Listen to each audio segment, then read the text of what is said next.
বাংলাদেশে শেখ হাসিনা সরকারের পতনের পর ৫ আগস্ট ভারতে আশ্রয় নিয়েছেন সাবেক প্রধানমন্ত্রী শেখ হাসিনা। তবে বিবিসি বাংলা একটি খবর প্রকাশ করেছিল তিনি কোন স্ট্যাটাসে ভারতে রয়েছেন এ প্রসঙ্গ তুলে ধরে তারা বলেছে তিনি কূটনৈতিক পাসপোর্ট, যে লাল পাসপোর্ট রয়েছে বাংলাদেশের, সেটি নিয়েই ভারতে আশ্রয়ে রয়েছেন।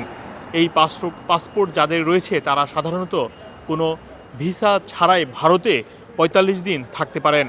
তার মধ্যে ২১ দিন অতিবাহিত হয়েছে, আরও ২৪ দিন তিনি থাকতে পারবেন যদি তিনি ওই কূটনৈতিক পাসপোর্ট ব্যবহার করে থাকেন। এরই মধ্যে অন্তর্বর্তীকালীন সরকারের পক্ষ থেকে এই লাল পাসপোর্টও বাতিল করা হয়েছে। তবে শেখ হাসিনা ভারতে আশ্রয়ে রয়েছেন। এরই মধ্যে মঙ্গলবার ভারতের প্রধানমন্ত্রী নরেন্দ্র মোদি এবং আমেরিকার প্রেসিডেন্ট জো বাইডেন ফোনে কথা বলেছেন। এই বিষয়টি নিশ্চিত করেছেন ভারতের প্রধানমন্ত্রী নরেন্দ্র মোদি তার একটি এক্স পোস্টের মাধ্যমে সেই বিষয়টি নিশ্চিত করেছেন এবং তিনি বলেছেন এই ফোন আলাপের মধ্যে বাংলাদেশের প্রসঙ্গটি এসেছে। তবে বাংলাদেশের প্রসঙ্গে কোন বিষয়টি আলোচনায় এসেছে সেটি তিনি ক্লিয়ার করেননি এবং সেই পোস্টে তিনি আরও লিখেছেন খুব দ্রুতই বাংলাদেশে স্বাভাবিক পরিস্থিতি দ্রুত ফিরিয়ে আসবে তারা আশা প্রকাশ করেছেন। তবে আপনারা জানেন শেখ হাসিনা ভারতে রয়েছেন এবং যেহেতু আলোচনা হচ্ছে তিনি কোন স্ট্যাটাসে থাকবেন, কতদিন থাকবেন, এই বিষয়গুলো সামনে চলে এসেছে। শেখ হাসিনার বিষয়টি আলোচনায় এসেছে কিনা এই বিষয়টি তিনি তার এক্স যে পোস্ট করেছেন বা বিভিন্ন গণমাধ্যমে যে খবরটি এসেছে সেখানে সেই বিষয়টি উঠে আসেনি।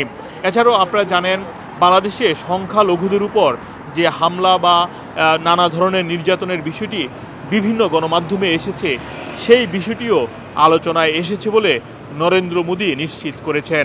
আপনারা জানেন বাংলাদেশে এরই মধ্যে ৫ আগস্ট সরকার পতনের পর আওয়ামী লীগ সরকারের অনেক মন্ত্রী এমপি বিদেশে পাড়ি জমিয়েছেন। এরই মধ্যে প্রভাবশালী অনেক এমপি মন্ত্রীকে আটকও করেছে বাংলাদেশে। আপনারা জানেন এরই মধ্যে যে অন্তর্বর্তীকালীন সরকার তারা দায়িত্ব নিয়েছেন। তবে এই সরকার কতদিন ক্ষমতায় থাকবে সেই বিষয়টি এখনও নিশ্চিত নয়। তবে গতকালকে বাংলাদেশে অন্তর্বর্তীকালীন সরকারের প্রধান ডক্টর মোহাম্মদ ইউনূস তিনি জাতির উদ্দেশ্যে ভাষণ দিয়েছেন। সেখানেও তিনি বলেছেন যতদিন জনগণ চাইবে, বিশেষ করে জনগণ ছাত্র গণ অভ্যুত্থানের কারণেই তারা দায়িত্ব নিয়েছেন, ছাত্রদের অনুরোধে তিনি দায়িত্ব নিয়েছেন দেশের সংস্কারের জন্য। তাই জনগণ যতদিন চায় ততদিন তারা ক্ষমতায় থাকবেন, এই বিষয়টি তিনি নিশ্চিত করেছেন। তবে বিএনপির পক্ষ থেকে বলা হয়েছে তারা ধারণা করেছিলেন জাতির উদ্দেশ্যে যে ভাষণ দিয়েছে ডক্টর মোহাম্মদ ইউনূস তিনি একটি রোডম্যাপ ঘোষণা দিবেন। তবে এই বিষয়ে কোনো ধরনেরই বক্তব্য আসেনি ডক্টর মোহাম্মদ ইউনূসের কাছ থেকে। তবে সব কিছু আলোচনা ছাপিয়ে যে বিষয়টি সবচেয়ে বেশি আলোচনা আসছে সেটি হচ্ছে সাবেক প্রধানমন্ত্রী শেখ হাসিনার ভারতের অবস্থান নিয়ে। তিনি কোন ভিসাতে থাকবেন এবং কতদিন ভারতে অবস্থান করবেন সেই বিষয়টি সবসময় সামনে চলে এসছে। এরই মধ্যে জো বাইডেন এবং নরেন্দ্র মোদির যে ফোন আলাপের বিষয়টি সেটিও আলোচনার কেন্দ্রবিন্দুতে রয়েছে। মোহাম্মদ আব্দুল হান্নান, টুডে নিউজ, যুক্তরাজ্য।